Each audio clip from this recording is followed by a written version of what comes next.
Welcome to the Brad and Taylor Show. Today we have Michael Loveless. You're listening to The Brad and Taylor Show, a podcast that inspires entrepreneurs to pursue their passions.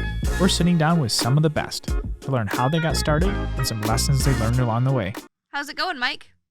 Going pretty well. Good. Yourself? We're good today. We're good. Yeah. So tell us a little bit about what you do. I am a real estate agent with Keller Williams Lansing. I am also the equity ambassador for our market center. So that's what I do. I sell houses and try and make sure that the world treats everyone fairly. Sweet. That's awesome. Awesome. Okay. So let's back up a little bit. When you were little, did you want to be an agent when you grew up? Absolutely not. What'd you want to be? Real estate was never anything that I thought about. My first love was soccer. Nice. My mom will tell you it was football. I was really young. But my first true love was soccer. Okay. Played all the way through college. I still coach. I coached high school, but that was always my dream. Make the U.S. national team and play professionally. And, I think most little boys dream the same. Yeah. So how far did you get? I played college. I made a junior national team when I was younger. My first year of college, I picked up a really nasty ankle injury. But there's still a chance. So I've got a semi-pro tryout coming up. So we're going to kind of try and still live the dream. Nice. That's pretty cool. Yeah. So then did you just go right into real estate, or did you kind of do other things and go from there? How did you get to real estate then? So I became a father really young. Mm-hmm. I was 16 when my first child was born, 18 with the second one. So I had to do something to have an income. So I went into restaurants. I started in a dish room, ended up cooking and managing. So I did restaurants until I was 33. Huh. Okay. I did restaurants in the Lansing area, did them in Chicago, nursing homes. So I'm a chef by trade, as I like to tell people. Yeah. It wasn't until my youngest was born, he turned 1, and I was like, okay, I've spent a lot of time in restaurants, a lot of time working late nights, early mornings. I need something different to do. So he turned 1, and I decided I was going to stay home with him. My wife was really supportive. And then his grandma kept stealing him. Oh. I needed something to do. I had a good friend who was actually our real estate when we bought our house. Nice. He was our real estate agent. And I talked to him. I was like, hey, thinking about getting my license. He was like, go for it. So one Wednesday morning, I text my wife, don't look at the credit card. On it, and the rest is history, as they say. That's awesome. So what did you join a team right away, or did you how'd that work? How did you start out in it? Did you get referred by that friend of yours? So the friend of mine is a Remax agent. Mm-hmm. Keller Williams is the only brokerage I've ever been with, so that'll tell you something. Yep.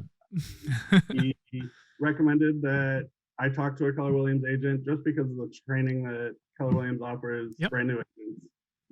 He had been previously a Keller Williams agent, so he understood that, starting off from the ground floor, you need to know everything. Yeah, for sure. Can't really compare to Keller Williams training, nationally, worldwide, one of the top training companies in any platform. So I have nothing against any other brokerages, but for new agents, Keller Williams, you just can't compare. Yeah, for sure. That's awesome. So what kind of advice did you get at the beginning that that probably stuck with you along the way? So when I was interviewing, I started out interviewing with a couple other brokerages, and then I talked to a Keller Williams agent who's actually on my men's league soccer team. His advice was half of the agents that get their license don't make it for the first year, and the half that make it through the first year don't make it through the second year. Yeah. So I took that as a challenge. Financially, it's really straining to not have an income or not know if you have an income. It's a lot of stress, but that was the advice that stuck with me most, was they don't make it, and I was determined to make it. Nice. What about the worst piece of advice? Let's kind of switch it around a little bit. What's the worst piece of advice that you've ever been given? The worst piece of advice: do anything to make the sale. Okay. So being the equity ambassador, morals are a real big thing for me. I don't think that advice was intended to be harmful or detrimental. Yeah. But there's a lot of times I've had to be like, I don't think we're going to do that. just to look out for my client's best interests. And I Yeah. always tell them, I'd rather have your referral than your sale. Yeah. Yeah, Yeah, that's awesome. absolutely. So what kind of goals do you have kind of going forward? So you've been with Keller Williams. Do you plan on like where do you see yourself in the next 5 years? Hopefully retiring. No, I'm just Hey, you got to go somewhere, right? right. So the next 5 years, I'm currently working on building, I don't want to say a team per se, because Yeah. by definition, we're not a team, Okay. but a network of Keller Williams agents, newer Keller Williams agents. There's 4 of us now that are kind of loosely affiliated and trying to build a bit of an empire there. That's Okay. So awesome. we're going to start slow, and we're going to start with mostly new agents and see what we can do from there.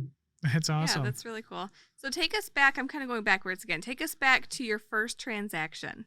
How did that one go? Do you remember that one? I do. It was one of my best friends growing up. Okay. He and his wife were in a townhouse, determined to get out.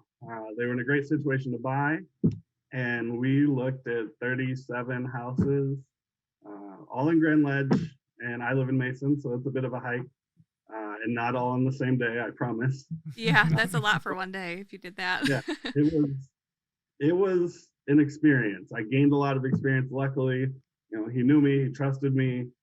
He was very patient with me, and his wife was wonderful. She was in charge of everything. They say women make 90% of real estate decisions. She sure was. But yeah, I mean, we had a lot of fun contractually. I got really lucky, and it ended up being they went under contract with another Keller Williams agent. It's actually my mentor's team. So I got real lucky, got walked through. Someone held my hand the whole way. Yeah. So we didn't run into any real snafus, which was wonderful. Built a lot of confidence, but it was an adventure. It probably took us 4 months. Yeah, that's awesome. So are you now that you're kind of doing you're doing it full time now, right? I am. Yeah. So are you getting a lot more time with the little one now? How old's the little one now?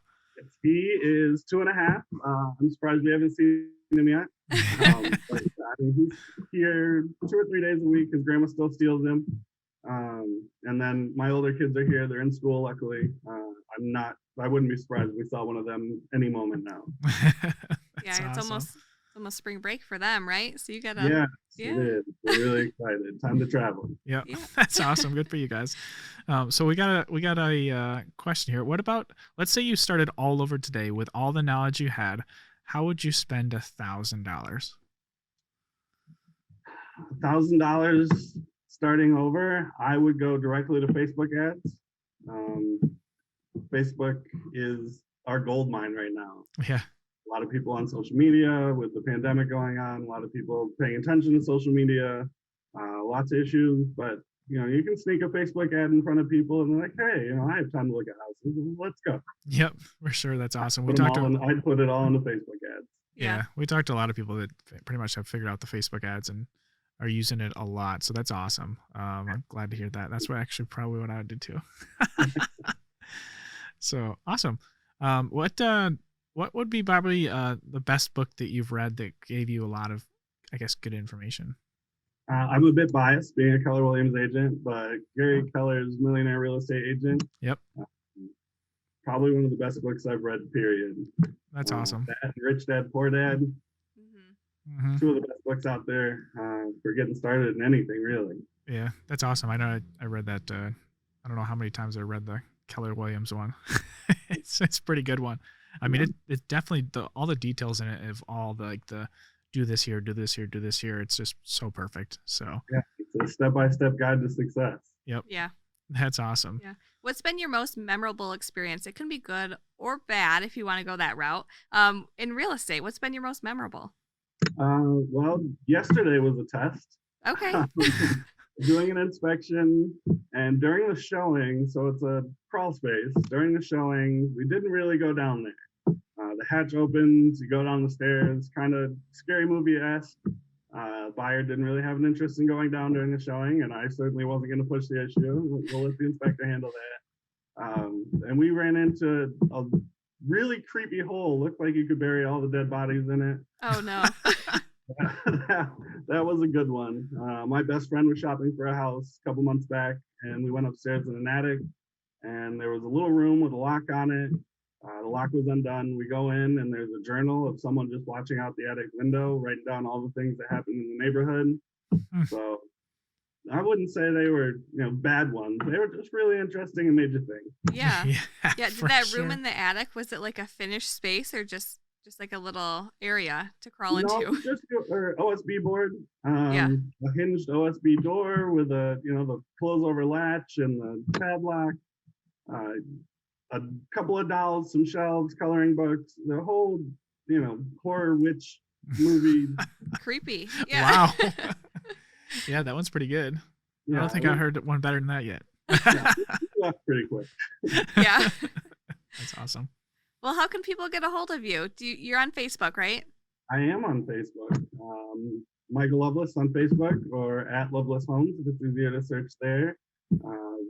Instagram's at Loveless Homes. I'm happy to take calls or text messages, 517-203-9927. Awesome. Is there anything else you want to share with them before we go? I don't think so. Treat everyone fairly and be kind. That's awesome. Perfect. Thanks for coming on and sharing your story with everyone. I appreciate your time. Thank you guys so much for having me.